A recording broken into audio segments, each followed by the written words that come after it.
The air in Deadwood, South Dakota, hung thick and heavy on the afternoon of May 12, 1903, a suffocating blend of pine smoke and the damp decay of a retreating winter.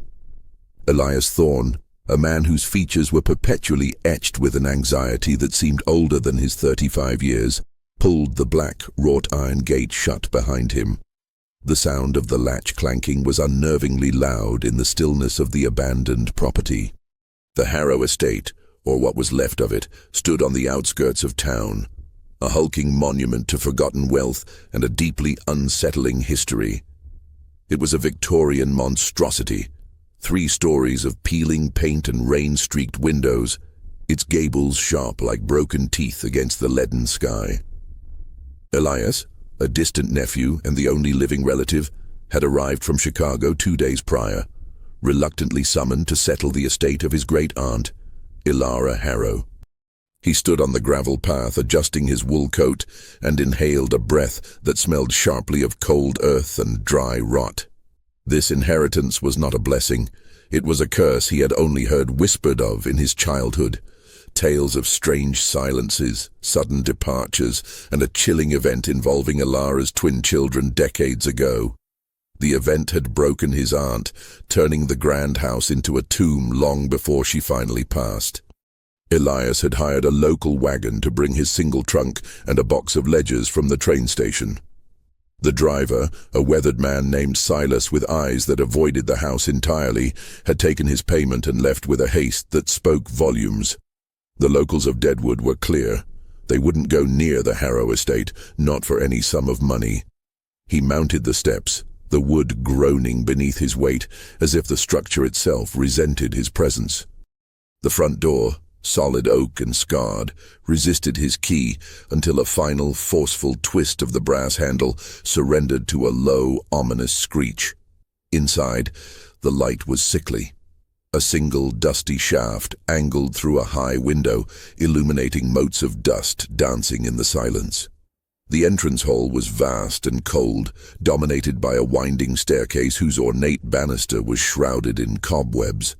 The air here was different, stale, yes, but also tinged with a faint metallic odor like old copper.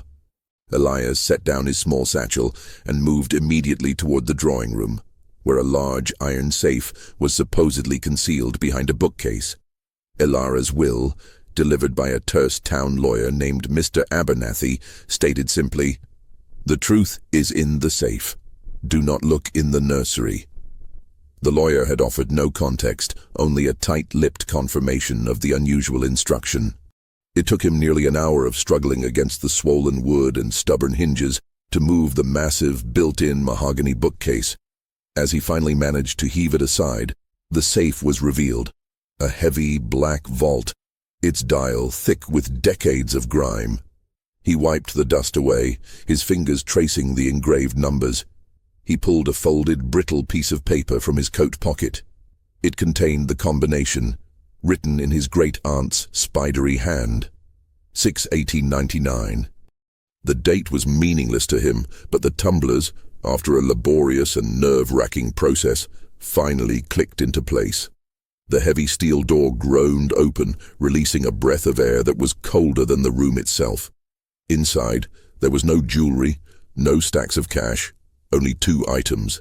A thick, leather-bound journal, its cover worn smooth from handling, and a small wooden music box. Elias ignored the music box for the moment, pulling out the journal. He settled into a dust-sheeted armchair, pulling the sheet away to reveal a faded crimson velvet. He opened the journal. The handwriting was elegant, precise, and distinctly Elara's. The date on the first page was March 14th, 1899. March 14th, 1899. The twins, Silas and Edmund, are 2 now. Their laughter is the only son in this awful house, yet their silences are becoming profound. They look at each other with an understanding that excludes everyone else, including their own mother. Robert says it is the way of twins. I say it is the way of the Harrow line. The weight of our past is a constant presence in this nursery, and I fear what they may inherit from it. Elias's brow furrowed. The Harrow line. What did she mean? He flipped ahead several pages, stopping at an entry marked June 18th, 1899, the exact date of the safe's combination, June 18th, 1899. It has begun. The whispers, the changes, the thing Robert calls a private game. They are no longer the children I bore. They are agents of something old and terrible. I found the chalk markings on the nursery floor again. I scrubbed them away, but the boys simply sat in the corner, holding hands, humming that awful tuneless song. Robert refuses to see it. He says my grief for the firstborn has twisted my mind. He is wrong. It is his blindness that will doom us all. I must record everything. The silence is the worst. They only speak to each other now and never in full sentences. Just directives. Just the ritual. A cold knot formed in Elias's stomach. A ritual. But of what nature? Ilara's fear bled off the page, palpable and suffocating. He realized the metallic scent he'd noticed earlier was growing stronger. He looked around the gloomy room.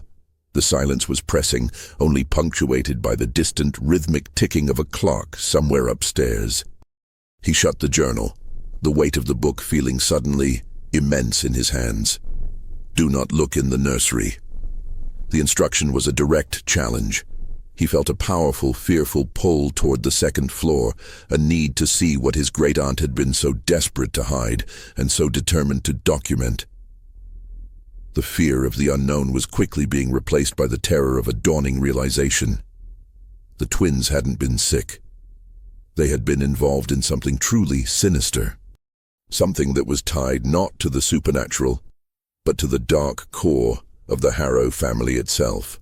Elias stood up, the chair cushion releasing a puff of old dust. He picked up the journal, tucking it securely under his arm, and finally turned his attention to the music box. It was a simple, handcrafted cedar box.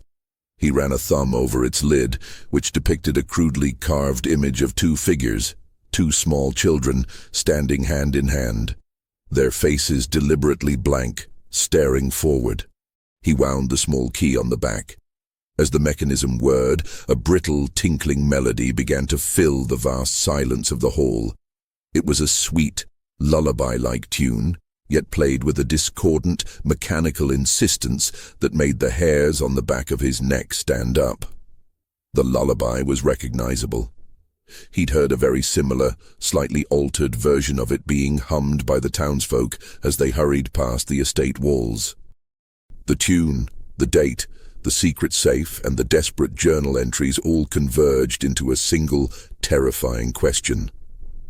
What did the Harrow twins do? And why did Ilara hide the truth of their ritual in the one place guaranteed to draw the attention of their successor?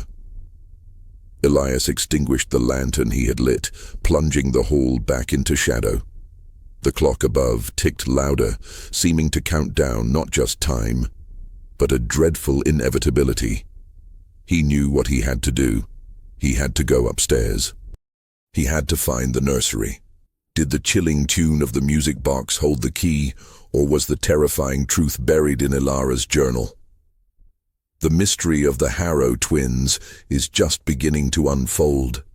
Don't miss the next chapter, and make sure you subscribe to the channel and hit the notification bell so you don't miss any part of this 10-chapter descent into the history of Deadwood's darkest secret.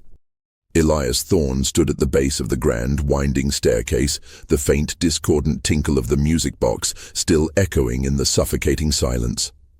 The air had noticeably dropped in temperature, a common effect in old, unheated houses, yet it felt like a deliberate chill. He gripped the heavy leather journal tighter, the pages of his great-aunt Ilara's fear pressed against his side. The metallic odor he'd first sensed downstairs was undeniably stronger now, mingling with the pervasive smell of dust and disuse. He began his ascent. The stairs protested with loud, cracking moans beneath his boots, each step sounding like a gunshot in the vast, empty house. The darkness on the second floor was absolute, save for the weak moonlight filtering through a grime-coated window at the far end of the hallway. Elias fumbled in his coat pocket and retrieved the small brass lantern he'd brought in from the trunk. After several attempts, the wick caught, casting a nervous, flickering pool of light that barely pushed back the gloom. The second-floor hallway stretched out, a gallery of shadows. Portraits of stern, unfamiliar Harrow ancestors, their eyes dark pits, lined the walls, seeming to watch his intrusion. The silence up here was different from the ground floor. It was not a vacuum of sound, but a heavy, expectant quiet, as if the air itself was holding its breath. Elias passed several closed doors before reaching the final one at the end of the hall. A smaller, less ornate door than the others, painted a faded, sickly yellow. This had to be it. The nursery. He raised the lantern, examining the door. It was secured with a heavy, old-fashioned bolt on the outside. A bolt placed not to keep intruders out, but to lock something in. His great-aunt Elara had locked the memory, the evidence, or perhaps the truth, behind this door, fulfilling her own terrifying directive. Do not look in the nursery. With a sense of dread, Elias slid the bolt back. The rusted mechanism shrieked, the sound grating against his nerves. He hesitated, his hand hovering over the cold brass knob. He could still turn back, honor Elara's final fearful warning, but the journal and the cryptic combination had established an agonizing hook of mystery. He had to know the human truth that had driven a family to such despair. He pushed the door inward. The room was not immediately terrifying, only desperately sad. It was small, bathed in a sickly grey light from a single high window. The furnishings were simple. A small twin iron bedstead, a rocking horse frozen mid-motion, and a high-backed wooden chair. Everything was draped in thick grey sheets, giving the room the appearance of a ghostly gallery. But as Elias stepped inside, his lantern beam cutting through the air, he noticed the details that defied the simple explanation of disuse. The wallpaper, a cheerful pattern of little lambs, was scraped away in sections, not by moisture, but by deliberate, claw-like marks. The marks were lower down, at the height of a small child. He moved toward the center of the room, pulling the sheet off a piece of furniture that wasn't a toy, a large cedar chest. As the sheet fell away, the overwhelming metallic smell, the scent of old copper and rust intensified, now clearly emanating from this room. On the floor, between the twin beds, the light picked up faint pale markings.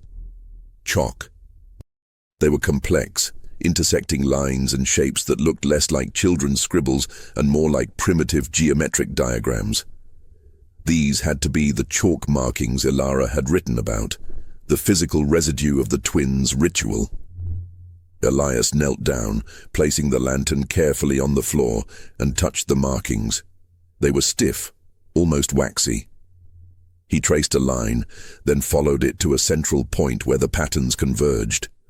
It was precisely the spot where a small, dark stain had permeated the wooden floorboards. The stain was deep and very old, and it was this stain, he suddenly realized, that was the source of the metallic odor. Not copper. Blood. His heart hammered against his ribs. This was no ordinary tragedy. It was a crime, and his great-aunt had been complicit in its concealment. But who was the victim? And where were the twins? He stood up quickly, his gaze sweeping the room again. That's when he saw it. Tucked against the wall, half hidden by the rocking horse, was a heavy wooden crib, but it was unlike any crib he had ever seen. The railings were exceptionally high, and the top was covered with a solid wooden lid, secured with a complex brass latch. It looked more like a cage than a cradle. Elias's hands trembled as he approached it. The structure felt profoundly wrong, designed not to comfort, but to imprison. He placed his hand on the wooden lid. It was locked. A sound from the hallway snapped his attention back. It was a faint but distinct creak, the sound of the floorboards outside the nursery door. Someone, or something, was on the second floor. He spun around, grabbing the lantern. He held his breath, straining to hear over the frantic thumping of his own heart. The silence returned, heavy and immediate, but the feeling of being watched was overwhelming. Had Silas, the nervous wagon driver, come back? Or perhaps Mr. Abernathy, the lawyer? Neither scenario made sense. This house was meant to be empty. Elias moved swiftly to the door, peering out into the darkness of the hall. Nothing. The shadows were deep and still. He was alone, but the fear had taken root. He retreated back into the nursery, his eyes darting between the shadowed corners and the locked crib. He reached into his coat and pulled out Ilara's journal again, frantic now to find an explanation for the blood, the chalk, and the caged crib. He flipped through the pages until he found an entry that was violently underlined, August 4th, 1899. The ritual is complete. Robert is gone, but the silence is not broken. I have failed. I have failed the firstborn. The twins, they are contained. They are in the cradle of silence. It is the only way to ensure the line ends with them. I pray the latch holds. I pray they starve before they learn how to manipulate the simple hinges of the world. They asked for their little brother. They kept asking, even after. The sound, the humming, it never stops. Elias stumbled back a step, knocking against the rocking horse, the cradle of silence. The crib. It wasn't to keep someone safe. It was to hold something captive. And the bloodstain. The little brother. His great-aunt had locked her 2 surviving children inside that makeshift prison and left them to... What? The sheer horror of the human cruelty laid bare in the journal was staggering, a kind of terror that transcended any ghost story. As he looked back at the crib, now understanding its gruesome purpose, a small dark object on the dusty floor beside it caught the flickering light. He bent down and picked it up. It was a small, crudely whittled wooden toy, a tiny headless figure. Scrawled across its chest, faintly visible under the grime, were the letters R.H., Robert Harrow, the father. But the journal said Robert was gone. If the twins were locked in the crib, where was the third child, the little brother, they kept asking for? Elias felt an icy dread, a dawning realization that the answer was likely beneath his feet, right where the blood had soaked the wood. A profound, chilling sound cut through his terror.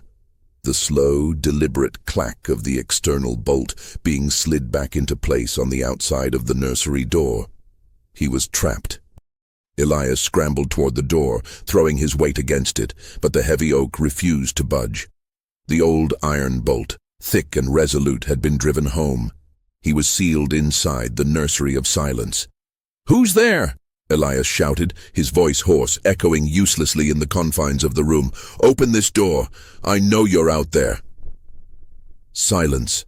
Only the faint, repetitive tick-tock of the distant grandfather clock downstairs answered him, its rhythm mocking his panic. He tried the window, but it was painted shut and too small for a man his size to squeeze through. He was locked in a cage built for children, a room stained by a horrific family secret. He retreated, his mind racing. This couldn't be a coincidence. Someone was here. Someone knew he was here, and they knew the secret of this room. Was it Mr. Abernathy, the tight-lipped lawyer? Or Silas, the nervous wagon driver, who seemed too eager to leave the area? Or perhaps a member of the local community, protecting a dark, shared history? He forced himself to breathe, focusing his lantern light back on the evidence. The journal was the key. He had to understand the sequence of events, to understand the ritual and the ultimate fate of the twins, Silas and Edmund, and their little brother. He sat heavily on the edge of the twin bed, the thin mattress sighing under him, and opened the journal to the previous summer. The entries became frantic, almost illegible at times, illustrating Ilara's accelerating descent into terror and desperation. May the 2nd, 1899. The marks are spreading. Not just the chalk, now they are leaving marks on us. Little pinches, small bruises that bloom on Robert's arms, always delivered when we aren't looking. When I confront them, they just look at me with those blank, perfect Harrow eyes and point at the bassinet. The empty bassinet. They want the little brother back. Robert says it's infantile coping. I say it's an intelligent manipulation. The little brother. The firstborn, who must have died shortly after birth, preceding the twins. Elias knew from family rumor that Ilara had lost a child, the event that first began the family's withdrawal. The twins, still infants, had been left alone with their grief-stricken mother and their oblivious father. He flipped forward to an entry on June the 1st, 1899, weeks before the combination date. The humming. It is constant now. It is the music box tune, but off-key, sung with their two small voices in perfect, chilling unison. I heard them last night. They were in the kitchen dragging Robert's heavy leather satchel. They are small, but their combined strength. They looked up at me with absolute malevolence, their faces devoid of childlike innocence. They were dragging the satchel toward the cellar stairs. I asked them what was inside. They whispered, "For the ritual." A small gift for the little brother. I looked inside the satchel. It was empty. Robert refused to believe me. He called a doctor. The family doctor, Elias surmised, had likely dismissed Ilara's fears as postpartum hysteria coupled with unresolved grief. In 1903, Deadwood, a grieving, isolated woman reporting her twin toddlers were performing rituals, would certainly be labeled unstable. This thought provided a chilling realism to the horror. Ilara was fighting a dark truth, and no one believed her. Elias looked back at the crib, the cradle of silence. He had to see what was inside. The brass latch, he noted, was designed to be opened with a small flat implement, perhaps a letter opener or a thin piece of metal. He dug into his pockets. He had a simple silver pocket knife. He opened the smallest blade, his hand shaking, and began to work the delicate mechanism of the brass lock. The latch finally yielded with a soft click. Elias held his breath, slowly lifting the heavy wooden lid. The interior was lined with a stiff, aged linen. It was empty. No bones, no remains of the twins. Just a few flakes of dried material that looked suspiciously like faded, dried flower petals and soil. Then he saw a subtle indentation in the linen, near the foot of the crib. He reached in and pulled out a small child's shoe. It was a tiny, worn leather boot, clearly too small for the 2-year-old twins. It must have belonged to the little brother. The realization struck Elias like a physical blow. The twins hadn't been locked in here to starve. They had been locked in here after the ritual, and they hadn't been buried beneath the floorboards. The crib was empty because they had been removed and replaced with a sickening substitute, the memory of their lost brother, perhaps to appease the guilt-ridden mother. He dropped the shoe and looked at the bloodstain again. It wasn't the twins' blood. It was the father's, Robert Harrow. He frantically reread the final entry. Robert is gone, but the silence is not broken. The twins, having been told they could not bring back the little brother, had likely murdered their father in a twisted 2-year-old's ritual, perhaps believing he was a suitable substitute or sacrifice, and their terrified mother, facing the impossible truth of her children's psychopathy, had hidden the body and locked them in the crib. The father's blood, the children's chalk marks, and the mother's desperate attempt to contain the horror. This was the ghastly human drama. As the full weight of the scene settled upon him, the chilling, realistic horror of it all, a new sound broke the silence. It wasn't the distant tick-tock of the clock. It was closer, a faint, rhythmic tinkling. It was the music box, and it was playing not downstairs, but outside the nursery door. The melody was the same tuneless, discordant lullaby he had heard before, now right on the threshold, a terrifying mechanical invitation. Elias froze, his muscles tense. He knew he was no longer alone in the house. The person who locked him in was signaling their presence, and they were using the twins' own horrifying, unique lullaby to do it. The chilling implication, this person wasn't just a local busybody. They were involved. They were playing the Harrow game. The rhythmic tinkle of the music box ceased abruptly, leaving a void of oppressive silence. Elias stood motionless in the middle of the nursery, the lantern light shaking in his hand, illuminating the chalk markings and the dark stain on the floor. The person outside the door was sending a message, one rooted in the terrifying history of this house. He knew he couldn't stay trapped. He needed to find a way out, and he needed a weapon. The pocket knife was pathetic against a real threat. He looked around the room, the iron bed frame, the heavy wooden rocking horse. He grabbed the rocking horse, its head a solid, heavy block, and hefted it, a clumsy but viable defense. He crept back to the bolted door and listened intently. He could hear nothing. Whoever was out there was skilled at moving silently.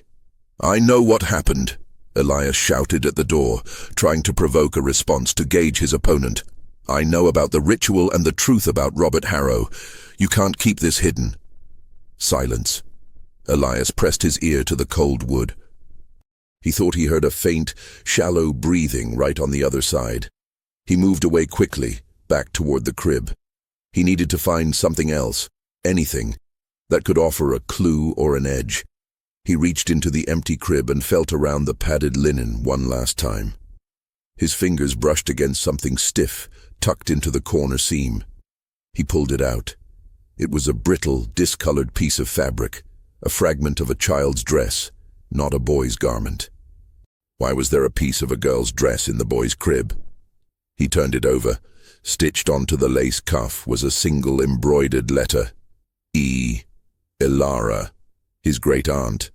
The dress belonged to her, likely a garment from her own childhood, or perhaps something she'd made for a hypothetical daughter. Elias realized the depth of her grief and her ultimate human psychological break. She hadn't just lost a son, she had lost her mind in that room, turning her living twins into monsters in her memory to cope with the unbelievable tragedy they had perpetrated. He returned to the journal, desperate for a final piece of context. He flipped to the very last page, where the handwriting had devolved into a frantic scrawl. September 1st, 1899. The last entry. "They are gone." I opened the cradle. They simply walked out. They didn't speak. They didn't cry. They just stood on the landing and faced the end of the hall toward the service stairs. I heard them descend, their small footsteps perfectly synchronized. Robert's brother, Alasdair, arrived this morning. He looked at me, not with pity, but with a strange, hard assessment. He said the family had a way of dealing with aberrations. He took the evidence. He told me to forget everything but the humming. I still hear the humming, Alasdair, and the hinges. Why are they so obsessed with the sound of the hinges? Elias's eyes widened. Alasdair Harrow, Robert's brother. The twins hadn't starved. They had been taken by Alasdair, perhaps to an institution, or perhaps simply killed and buried quietly to protect the family name. And it was Alasdair who had been the accomplice, the man who had helped Ilara cover up the murder of his own brother and the disappearance of his nephews, establishing the chilling "truth is in the safe" mechanism to ensure no one opened the nursery prematurely. The service stairs. Elias looked to the corner of the nursery that backed onto the main hall. There was a small, almost invisible door set flush with the wall, a hidden passage for servants, or perhaps, in this case, a route for a silent, desperate escape. He dropped the journal and pushed the rocking horse aside. The hidden door was locked from the inside, a simple brass hook and eye latch. He pulled the hook free. The small door opened inward with a soft, almost soundless hiss, the hinges perfectly oiled. The twins' obsession with the hinges now made a terrifying kind of sense. They had been trying to silently access the service stairs, or perhaps the hinge of the crib lid. Their minds, devoid of normal empathy, focused on the mechanical and the practical. Elias slipped through the narrow opening, pulling the service door shut behind him. He was now in a dark, cramped stairwell, the air thick with the smell of coal dust and forgotten utility. He looked up. Darkness. He looked down. A faint sliver of light was visible under the door at the bottom, which presumably led to the kitchen or scullery. He took a careful step down. The wooden stairs were narrow and steep, but unlike the main staircase, they were silent, padded with years of grime and use. He was moving toward the light, toward a lower floor, and potentially a way out of the house. He reached the bottom door. He pressed his ear against the cold wood. Silence. He carefully turned the knob, twisting it slowly. The door opened into the back of a large, shadowy kitchen. The sliver of light he had seen was the faint illumination of a single oil lamp left burning on a central counter. The kitchen was massive, dominated by a large cast-iron stove and a heavy butcher block. And on the butcher block, precisely centered beneath the oil lamp, was the music box. It wasn't playing. It was simply waiting. Elias cautiously stepped out of the stairwell, clutching the rocking horse. He had a sudden, terrifying realization. The music box outside the nursery hadn't been an attempt to lure him out. It had been an alarm, a signal that he was trapped, but also that he was moving. The person who had locked him in was downstairs, playing a dangerous, calculated game. He moved toward the back door of the kitchen, his only way out. As he did, his foot brushed against something soft on the flagstone floor near the stove. He lowered the lantern. It was a sack, a heavy canvas grain bag. It was tied shut with thick rope, and lying next to the sack was a rusted, heavy meat cleaver. A wave of nausea hit him, the evidence that Alistair took. The twins were gone, but the instrument of the father's death, or perhaps the proof of what was taken, remained. Elias stared at the sack, its shape disturbingly suggestive, and knew he had to leave it alone. The risk was too great. He turned toward the door, his hand already reaching for the latch.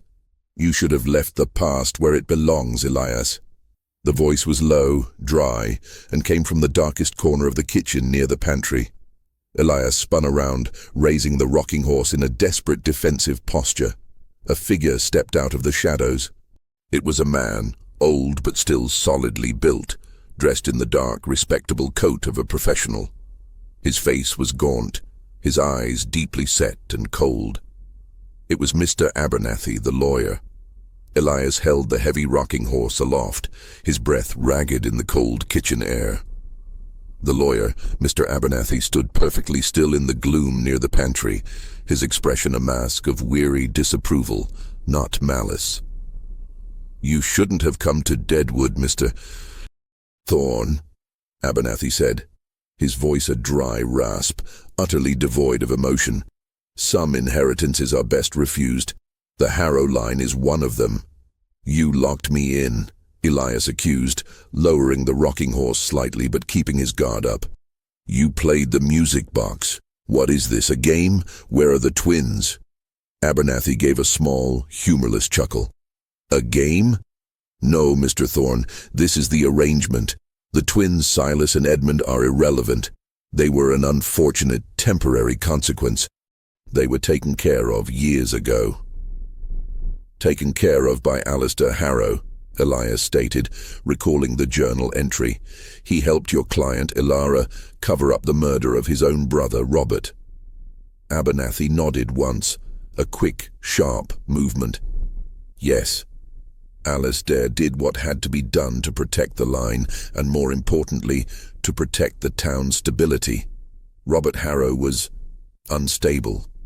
The twins inherited that cold, methodical nature. They were children, but they possessed a profound, almost mechanical lack of human feeling. Robert was their first victim. Alistair knew they wouldn't stop. The truth was sickeningly realistic. Not a curse, but a case of severe inherited psychopathy in a remote town, dealt with by a pragmatic family member to avoid a scandal that would have ruined them all. "Where are they buried?" Elias demanded, his eyes darting to the canvas sack and the cleaver. "They were taken to a private, undisclosed location, Mr. Thorne," Abernathy said dismissively. "That is not your concern. Your concern is the arrangement. Alistair, with Ilara's desperate compliance, established a very delicate, long-term solution. He paid me well to ensure the truth, the bloody truth of human frailty, remained sealed. The safe, the journal, the warning not to enter the nursery. It was all a setup, Elias realized, the deception a fresh wave of horror. A way to draw the next of kin here, to learn the truth and then be silenced. Precisely, the lawyer confirmed, stepping closer to the central counter. If you had simply collected the assets and sold the property, you would have left in peace. But you broke the rules. You sought the ritual. Abernathy placed his hands on the butcher block, directly over the music box. Alistair did not trust Ilara's fragile mind to keep the secret. So, he devised a mechanism to ensure the horror was contained. The safe contained the journal, a complete accounting of the crime. The warning ensured that any descendant drawn by morbid curiosity would find themselves face to face with the consequences. What consequences? Elias asked, his heart sinking. Abernathy smiled, a dry, cold stretching of his thin lips. The evidence, Mr. Thorne, evidence that cannot be simply buried or burned. The only remaining physical proof of the horror. Alistair and Ilara were meticulous. They believed that to truly sever the line of madness, the evidence had to be removed permanently. He slowly reached behind the music box and picked up a large, rolled-up object wrapped in oilskin. He placed it on the butcher block, unrolling it carefully. Elias lowered the rocking horse, his eyes fixed on the item. It was a heavy iron chain, one end still affixed to a rusty manacle, the other end leading to a series of locks. Abernathy looked up, his eyes holding Elias's with unnerving intensity. When Alistair took the twins, he didn't just take them out of the house. He made an example. He established a very real, very human ritual of his own. He needed someone to understand the stakes. The lawyer then reached under the counter and pulled out a second identical oil lamp. He set it beside the first and struck a match, lighting the wick. The kitchen was suddenly filled with a warm yet terrifying illumination. He gestured to the cleaver and the sack. You see the cleaver, you see the sack. The twins, Silas and Edmund, did not have a little brother. That was their mother's delusion, fueled by her grief. The little brother was the third life taken that summer. Not a child, a witness. Elias was struggling to keep up, the layers of deception and horror piling up, each one more chillingly human than the last. A witness? Who? A scullery maid, a young girl named Martha. She saw the entire ritual, the murder of Robert Harrow by his own children, Abernathy explained, his voice flat, like reading a ledger. Alistair, ever practical, realized the danger. He dealt with the twins, but Martha's testimony would have ruined the family, brought the state down on Deadwood, and exposed Ilara's complicity. He removed the true witness. Elias felt a cold dread wash over him. His great-aunt and her brother-in-law hadn't just covered up a murder. They had executed a witness to maintain their status. This was the ultimate realistic horror, the cold, calculated inhumanity of self-preservation. And now you want to silence me too, Elias concluded, the rocking horse feeling heavy and useless in his hands. I don't want to, Mr. Thorne. I have to, Abernathy said sadly. The arrangement is simple. You either join it, accept the silence and disappear quietly with your inheritance, never speaking of the journal or the nursery, or you force me to complete it. Alistair left very specific instructions for the next descendant who broke the seal. He was a man who planned for every eventuality. The lawyer picked up the cleaver. The blade glinted sharply in the lamplight. The ultimate evidence, Mr. Thorne, is always human memory. And the only way to ensure memory is permanently buried is to remove the vessel. Elias took a quick, frantic step back, hitting the service door he'd just used, the rocking horse still his only shield.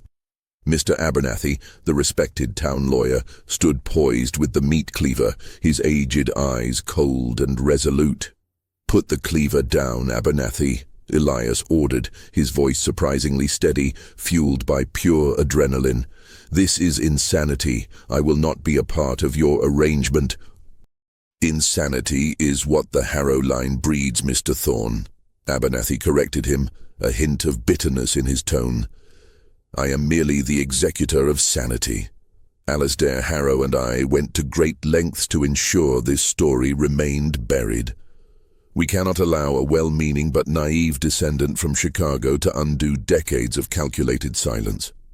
Abernathy gestured with the cleaver toward the corner of the kitchen, specifically at a wide, shallow indentation in the flagstone floor, a simple, small well or drain meant to catch runoff from the scullery sink.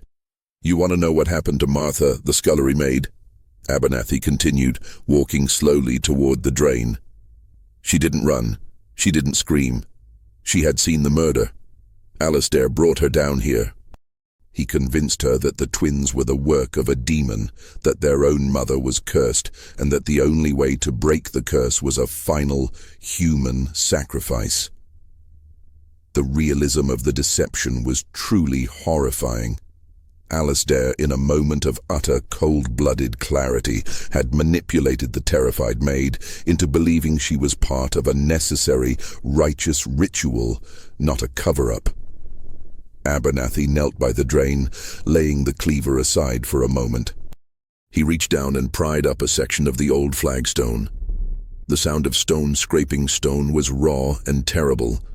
Underneath, there was a cavity, dark, damp and smelling of earth and rot. She was terrified, but she believed the lie. Abernathy whispered, his eyes distant. Alasdair told her she would be buried with the demon's evidence to seal the magic away. He used the very chain you see on the counter, Mr. Thorne, to bind her before the final act.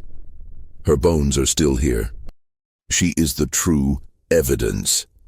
Her silence bought this family and this town 30 years of peace. Elias felt his knees weaken. The arrangement wasn't just a cover-up. It was a repeated cycle of human manipulation and murder, all in the name of respectability and stability. And where are the twins now, Abernathy? If they were a threat, Alasdair wouldn't have just sent them away. He would have dealt with them permanently. Abernathy finally picked up the cleaver again, rising slowly. Alasdair did, Mr. Thorne, but he had a weakness. His own vanity. He couldn't bear to dirty his hands further. He paid a discreet family in a distant territory, a family with an isolated farm, to take the twins and raise them under a new name. He ensured they would be watched, and that the Harrow money would keep them contained, far from Deadwood. The lawyer's gaze was now fixed on Elias, cold and unwavering.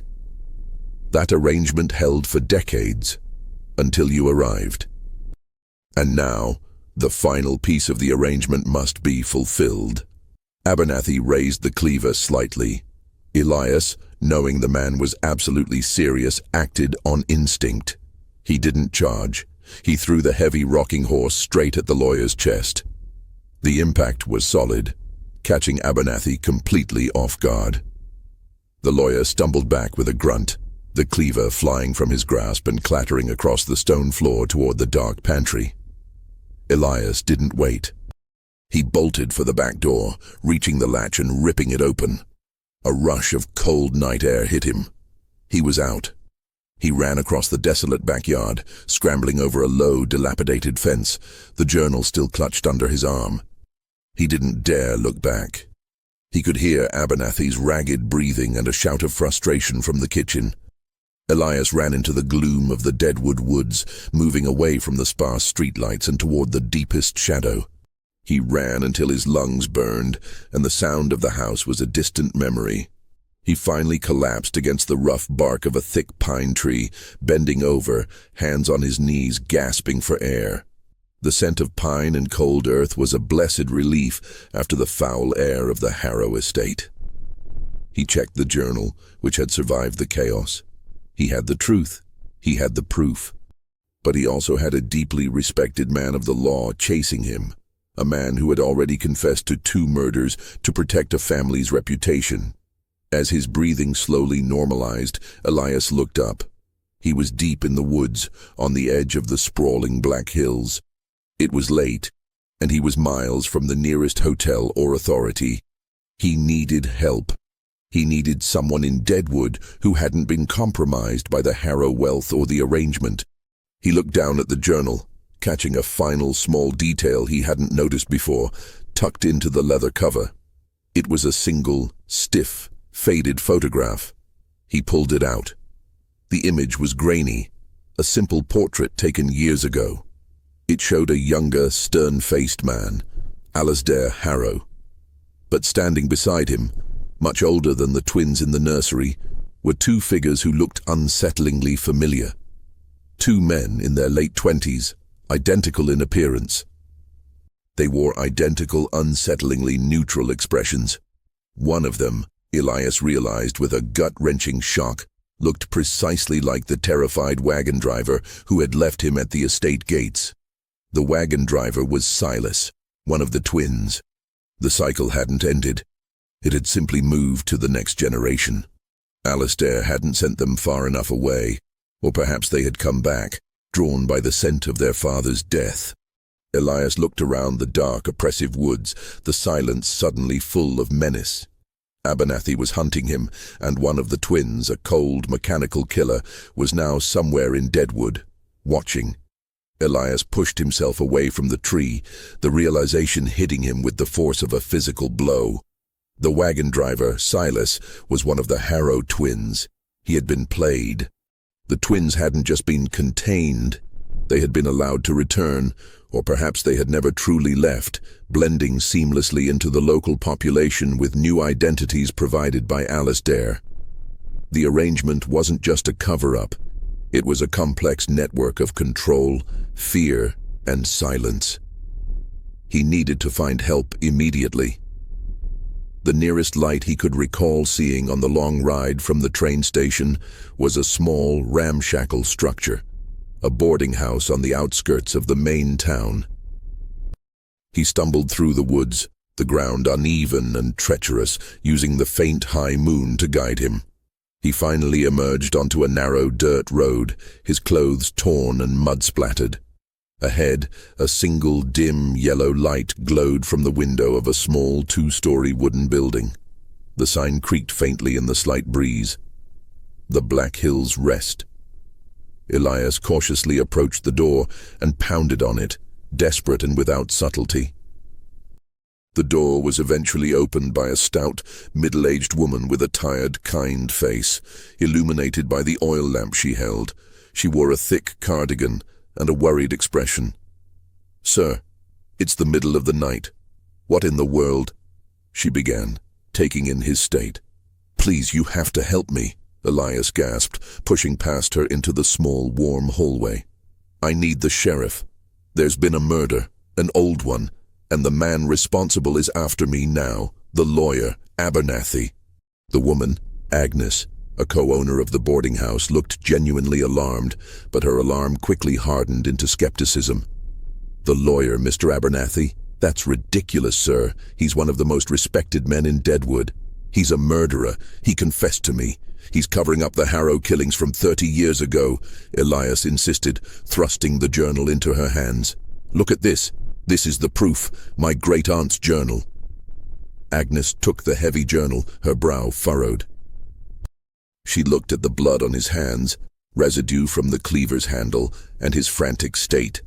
"You're the man from the Harrow estate, aren't you, Mr. Thorne?" she said quietly. "You look like you've seen a ghost."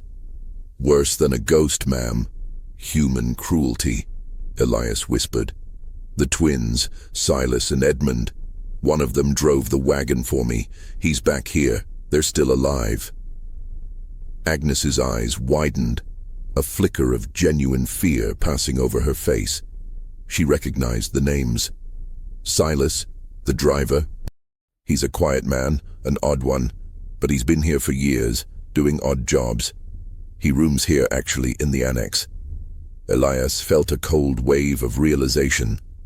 The twin had been watching him since he arrived. He had given him a key to the estate, knowing Elias would inevitably be drawn to the nursery. The entire thing was a psychological trap set by the remaining Harrow. "Where is he now?" Elias demanded, gripping her arm. Agnes shook her head, pulling away slightly. "He works the late shift at the Black Fox mine. He'll be back at dawn. You need to calm down, Mr. Thorne. I can't call the sheriff based on a wild story about Mr. Abernathy and an old journal. She looked down at the journal in her hands. If you really need help, you should talk to my husband, Frank. He's downstairs. He's a good man. He'll know what to do. Agnes led Elias to a small, cluttered study off the main hall. A man, Frank, sat hunched over a desk, working on ledgers by the light of a single lamp. He was a large, imposing man with thick arms and a tired, honest face. Agnes quickly explained the situation, her voice hushed. Frank listened, his face remaining impassive, only occasionally glancing up at Elias. When she finished, Frank stood up slowly, pushing the chair back. He didn't look at Elias. He looked at Agnes. "Agnes, dear," Frank said, his voice deep and calm, "you know the town has rules. We don't interfere with the Harrow business. It keeps the peace."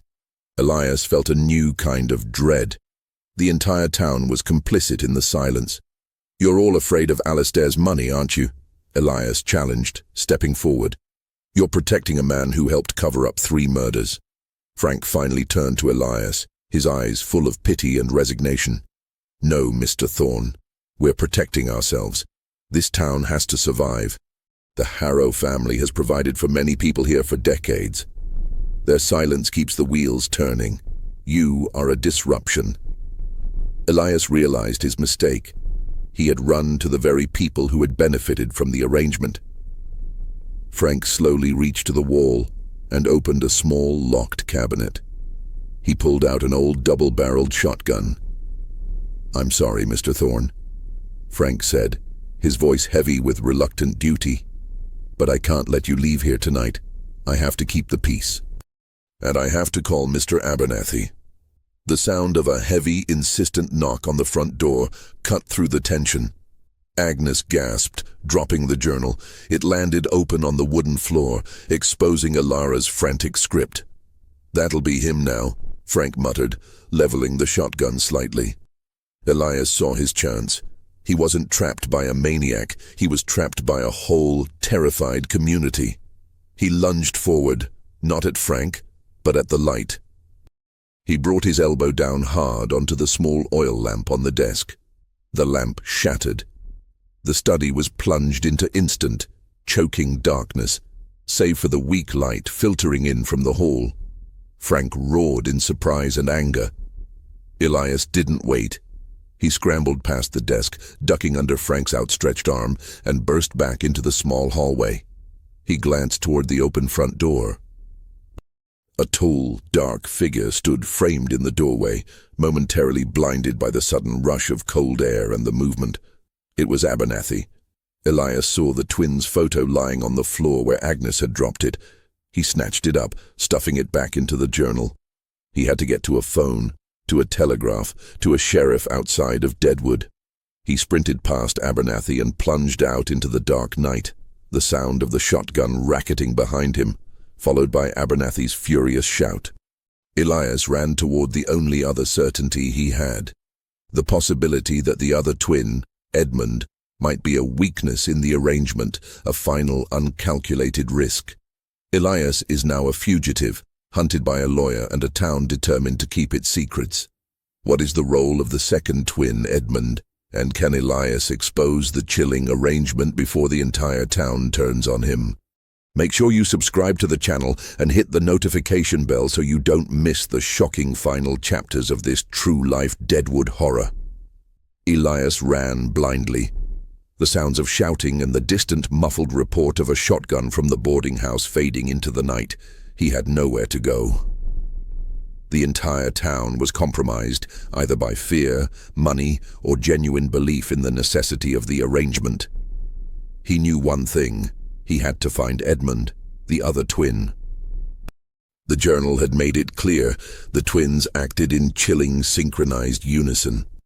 If Silas was the agent of the arrangement in Deadwood, perhaps Edmund was the missing piece of the puzzle, a potential crack in the decades-long cover-up. The twins, even as psychopathic adults, might still possess a weakness for their own mirrored reflection. He circled back cautiously, using the shadows of the scattered mining shacks. He located the Black Hills Rest again, approaching it from the rear. Agnes had said Silas, the wagon driver, roomed in the annex.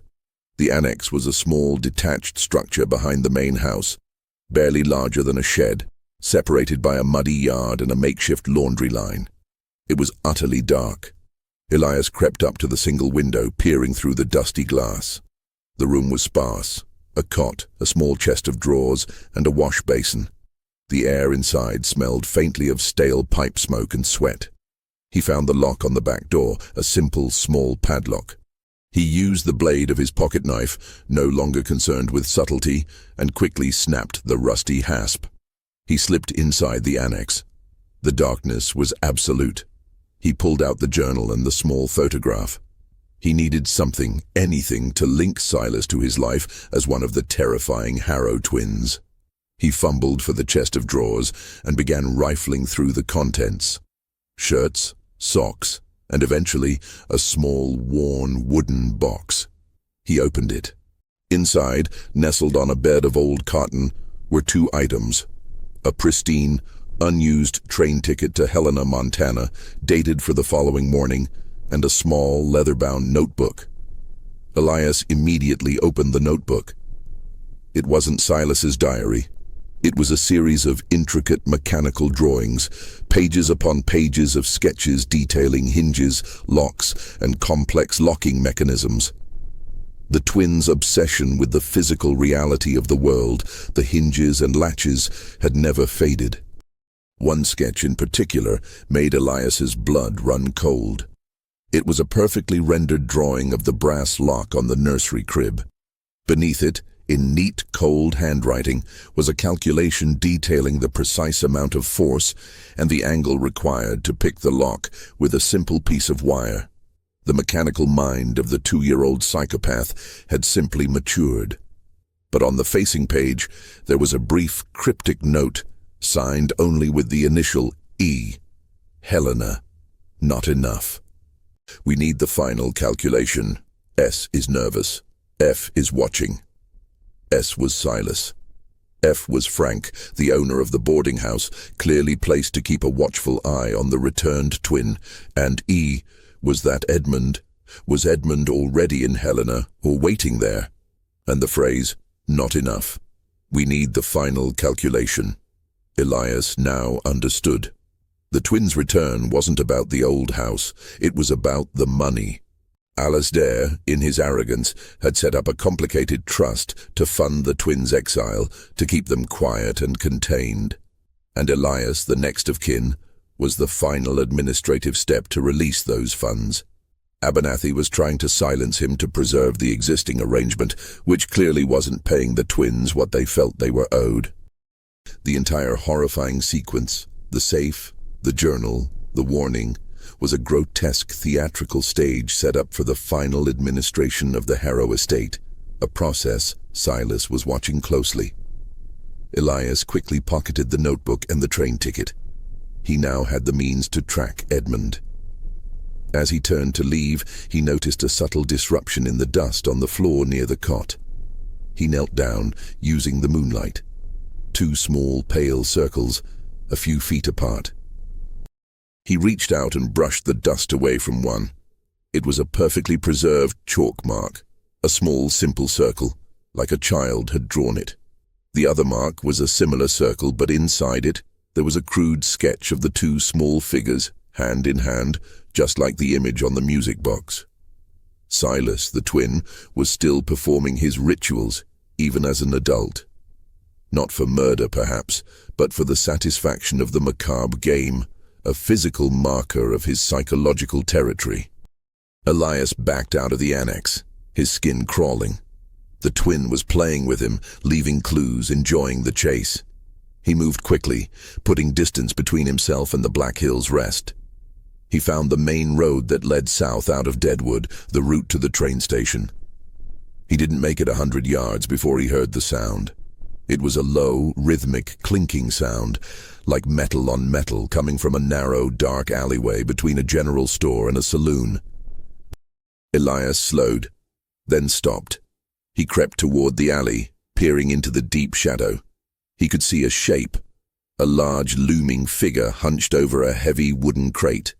The figure was Silas. The twin was using a pair of heavy wire cutters, working methodically to cut through the metal bands securing the crate. As he worked, he was humming softly to himself. It was the lullaby. The tuneless, mechanical, discordant melody from the music box being hummed by the adult who had committed the first act of violence in the nursery 30 years prior. Elias ducked behind a rain barrel, his heart pounding. Silas, the psychopathic child who grew into the silent wagon driver, was preparing to leave Deadwood for Helena, and he was taking something with him. The crate finally yielded with a sharp crack. Silas straightened up, reaching into the crate. He pulled out a long, dark object. It was a rifle, a large, heavy-duty repeating rifle, a weapon built for hunting big game or for ensuring the final, permanent silence of a difficult obstacle. Silas checked the action of the rifle with the same cold, mechanical efficiency he had used to sketch the locks. He then tucked the rifle under his arm and began walking in the opposite direction, toward the center of Deadwood. Elias waited until the twins' footsteps were silent. He realized his original plan to track Edmund was now fatally flawed. The twin was hunting him. Silas wasn't leaving Deadwood until the final calculation, Elias's final silence, was completed. He was trapped in the town, hunted by a lawyer who wanted to preserve his reputation and a twin who wanted to finish the family's murderous game. He needed to expose the truth, and he needed a place to hide. Elias knew the only person who could help him now was someone outside the immediate circle of the Harrow family's corruption. Someone with real power and real distance. He remembered a small detail from one of Alara's letters. A sister, living far away, estranged from the Harrow line. A woman who might still feel residual loyalty to the family name and not to the arrangement. He had to get to the telegraph office. Elias moved swiftly but carefully through the back alleys of Deadwood, heading for the central district where the telegraph office was located. The town, normally quiet at this hour, felt suddenly volatile, every shadow a hiding place for Silas or Abernathy. He reached the main street. The telegraph office was across the square, a small, brightly lit beacon of communication in the center of the dark, complicit town. He was halfway across the square when a low voice cut through the stillness. "Stop right there, Mr. Thorne." Elias froze. He didn't need to turn around. He recognized the dry, professorial rasp of Mr. Abernathy. "You will not go into that office," the lawyer continued. "You've caused enough disruption. You exposed yourself, Elias. Now you expose the rest of us. The town will not forgive you." Elias turned slowly, his hands up. Abernathy was standing about 50 feet away, illuminated by the gaslight. He didn't have the cleaver. He had a heavy, old-fashioned revolver in his hand, a weapon meant for a more formal, old-world kind of self-defense. "You're a disgrace, Abernathy," Elias said, his voice ringing across the square. "You murdered an innocent girl, Martha, to cover up a psychopath's first crime. You call that keeping the peace? You call that an arrangement?" "It was a necessity," Abernathy snapped, his composure finally cracking. "The alternative was chaos. We were dealing with the true darkness of the human heart, Mr. Thorne, the kind that can't be reasoned with. Alistair did what no one else would. He protected the fragile order. And you're still protecting it. Even though one of those psychopaths is back," Elias countered, looking past Abernathy's shoulder. "He's in this town, Abernathy, Silas. He wants the final calculation. The rest of the money Alistair promised to keep him contained. And he's armed." Abernathy's eyes widened slightly at the mention of Silas, a flicker of genuine fear crossing his face. The lawyer hadn't been fully aware of the twins' return, only the financial arrangement he was administering. "He's armed with a rifle, Abernathy," Elias pressed, seeing his opportunity. "He's not here to talk, he's here to kill. He doesn't care about your reputation, he cares about his inheritance." As Elias spoke, a soft, deliberate click echoed from the dark rooftop of the saloon directly behind Abernathy. Abernathy heard it. His head snapped up, his fear now raw and visible. He knew that sound. It was the sound of a rifle being cocked. "Silas," Abernathy whispered, realizing he was caught between the man he was supposed to kill and the man who wanted to kill them both. "Yes, and he's got you too, Abernathy," Elias said, taking a step toward the lawyer. "He sees you as a loose end, a complication to his payday. He doesn't want the money to stop, ever. He wants the whole system." Abernathy lowered the revolver slightly, his eyes frantically scanning the dark rooftop. He was a meticulous man of rules, but he was facing an unpredictable force of pure, cold psychopathy. "We have to work together, Abernathy," Elias urged, now only 30 feet away. "He's hunting us both. We need to expose him now. Get me to that office." Before Abernathy could make a decision, a dark, muffled sound ripped through the air, not the loud crack of the shotgun, but the dull thwack of a high-caliber rifle firing from a distance. Abernathy gasped, clutching his shoulder. The revolver slipped from his numb fingers, clattering onto the cobblestones. The shot had been expertly aimed, not to kill instantly, but to disable, ensuring a slower, more deliberate finish. Elias ran toward the now wounded lawyer. "The office, get inside," Elias shouted, grabbing Abernathy's good arm and dragging him toward the door. A second shot rang out. This time it shattered the glass of a window across the square, a clear warning. Silas was enjoying the hunt, forcing them to move, enjoying the panic. Elias managed to pull the bleeding, whimpering lawyer through the front door of the telegraph office. The clerk, a young nervous man who had been dozing, woke up with a shriek. "Get down!" Elias screamed at the clerk, pushing Abernathy down behind the thick iron counter. "Call the sheriff," the clerk stammered, scrambling for his own small handgun. "No, not the Deadwood sheriff. Telegraph Helena, Montana," Elias yelled, shoving the journal and the photograph into the clerk's hands. "Send this exact message. Request immediate external jurisdiction, conspiracy and multiple murders at Harrow estate. Evidence. Journal of Ilara Harrow, and a photograph of the current conspirator, Silas Harrow, ex-twin. Contact Mrs. Amelia Vance, Helena. She is Ilara's estranged sister." The clerk, seeing the blood, the gun, and the wild desperation in Elias's eyes, fumbled for the telegraph keys, beginning to tap out the urgent, cryptic message. Elias looked down at Abernathy, who was pressing his hand uselessly against his bleeding shoulder, his face pale with shock and fear. "You're alive, Abernathy," Elias said, his voice flat. "But your arrangement is broken, and now the true horror begins. You have to confess everything. It's the only way to stop Silas and expose the truth." Abernathy looked up at Elias, his old eyes full of a profound, devastating regret. "The final calculation," he rasped, his voice barely a whisper. "The truth is the only currency they understand." But as the lawyer spoke the words, a sound both familiar and utterly terrifying cut through the frantic tapping of the telegraph. The front door, which Elias had left slightly ajar, was beginning to swing inward with slow, deliberate, silent motion. The hinges were perfectly oiled. The silence was the most terrifying part. The front door of the telegraph office swung open soundlessly, a deliberate theatrical move. Silas, the twin, stepped into the light. He held the long, heavy rifle loosely at his side, his face a perfect, emotionless mask of neutral calm.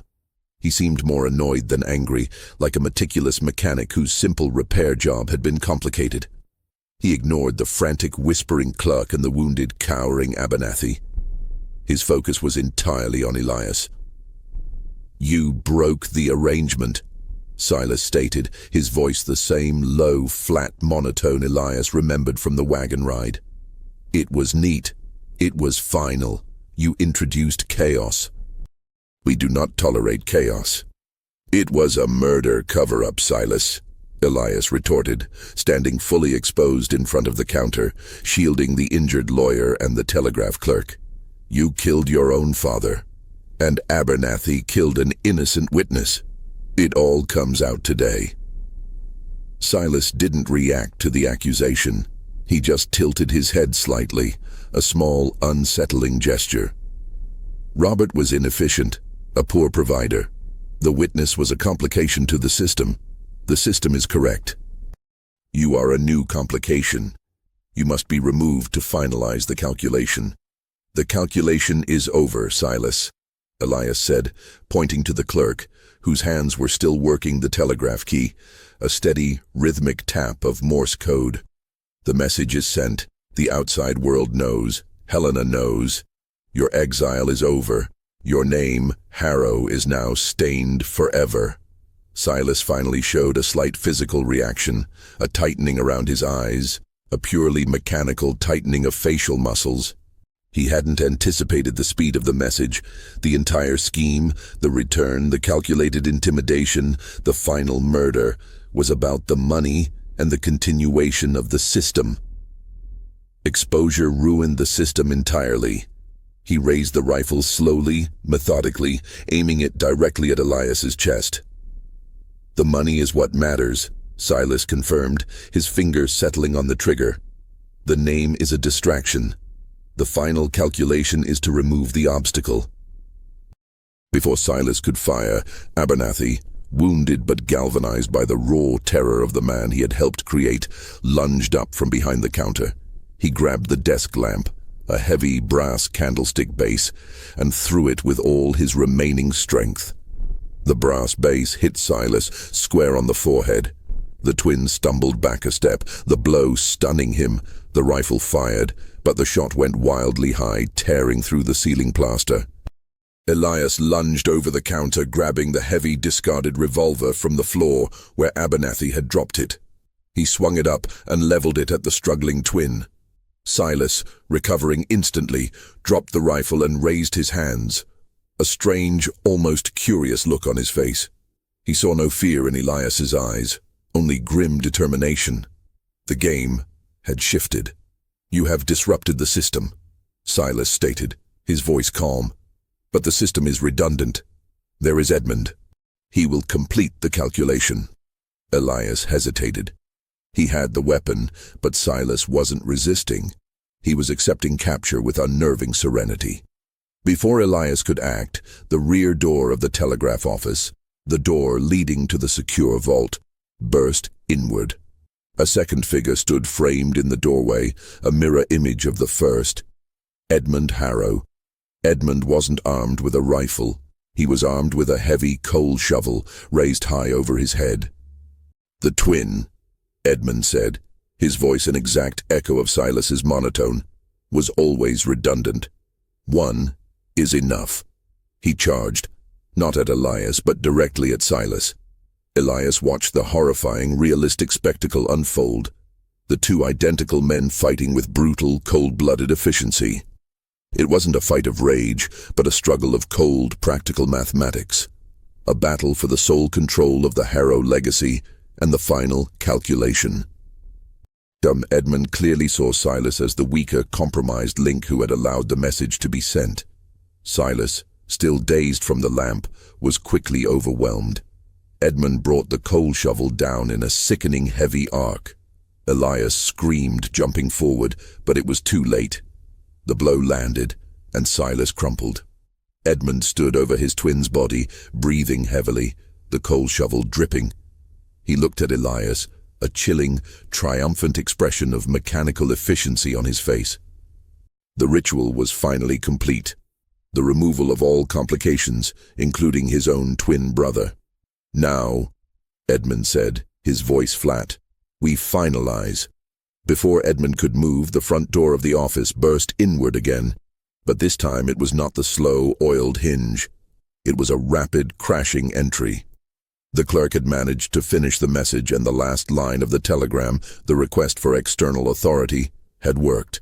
A figure in the uniform of the Deadwood sheriff stood in the doorway, but he was flanked by two men in unfamiliar, non-local uniforms, federal marshals, alerted by the urgent telegram to Helena and routed back by Amelia Vance. "Drop the weapon," the lead marshal shouted, his own rifle raised. Edmund looked from the dead twin to the federal marshals, his composure finally, utterly broken. His entire plan, the money, the control, the final perfect silence, had unraveled in the space of one night. He dropped the shovel, and for the first time since Elias had met the Harrow line, the psychopathic twin looked lost, his carefully constructed system shattered. In the following weeks, the investigation, led by the external authorities from Helena, Montana, exposed the complete, chilling truth. Mr.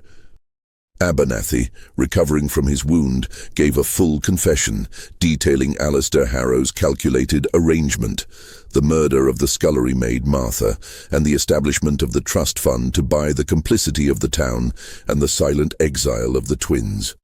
Abernathy was arrested and charged with multiple counts of conspiracy and murder. Edmund Harrow was apprehended and, due to the damning evidence of Ilara's journal, the mechanical notebook, and Abernathy's testimony, was immediately put on trial. The jury saw not a monster, but a man. A cold, realistic product of inherited pathology and the ultimate failure of a desperate family to cope with human cruelty. He was eventually convicted and sentenced to life imprisonment in a federal penitentiary, ensuring his final permanent silence. Elias Thorne, having survived the nightmare, used the remaining Harrow fortune, once intended to perpetuate the silence, to establish two trusts. One for the family of the murdered scullery maid, Martha, and one dedicated to mental health and institutional reform, ensuring that future cases of human pathology were handled with proper medical care, not with secrecy and murder. He sold the Harrow estate for a fraction of its worth. The house was eventually demolished, the nursery of silence exposed to the light. The blood stain, the chalk marks, and the dark history of the Harrow twins were finally permanently buried under the cold, silent earth of Deadwood. The town's complicity in the arrangement was exposed, forcing a reckoning that broke the decades-long cycle of fear and silence. Elias left Deadwood for good, carrying only the journal and the quiet, terrible understanding that the greatest horrors are never found in the supernatural, but in the cold, calculated depths of the human heart. The silence of Deadwood was finally truly broken,